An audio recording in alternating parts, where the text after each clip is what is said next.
ప్రభునందు ప్రియులైన మీకందరికీ యేసుక్రీస్తు ప్రభువారి నామంలో శుభవందనాలు తెలియజేస్తూ ఉన్నాం.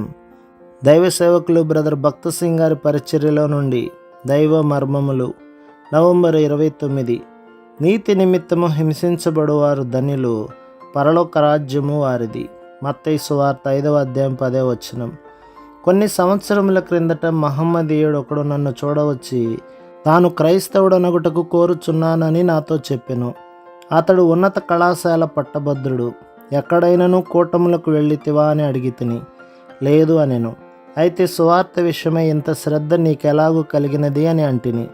అతడు చెప్పినదేమనగా, ఒకనాడు తన ఇంటి ప్రక్కన ఉన్న ఒక హిందూ స్నేహితుని చూడబోయెను. ఆ ఇంటి ముందు ఒక చిన్న వసారా ఉండెను.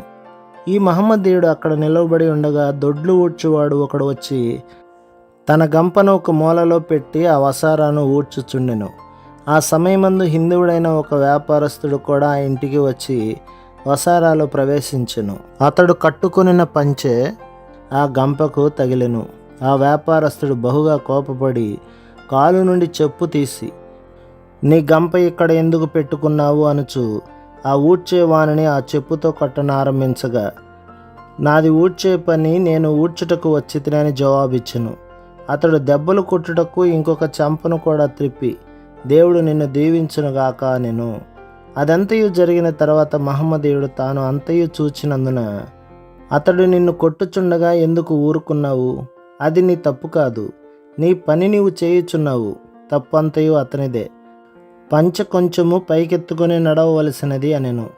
ఊడ్చేవాడు, నా కొరకు నా ప్రభు అంత హింస భరించగా ఆయన కొరకు నేను ఈ మాత్రము సహించకూడదా అనెను. ఆ ఊడ్చేవాని ప్రేమ నాలో పనిచేసినది. అందుకే నేను క్రైస్తవుడను కావాలనని కోరుచున్నానని ఆ మహమ్మదీయుడు చెప్పెను. అతడు క్రైస్తవుడాయను, బాప్తిస్మము పొందెను, ప్రభు యొక్క మంచి సాక్షి ఆయను. నీతి నిమిత్తం హింసించబడువారు ధన్యులు. చూడుము, హింసలను మనము నెమ్మదిగా ఓర్చుకొనుట వలన ఇతరుల హృదయములలో ప్రేమను ప్రవేశింపచేయవచ్చును. ప్రభు మిమ్మును, మీ కుటుంబమును, మీ సంఘమును దీవించి ఆశీర్వదించునుగాక. ఆమేన్.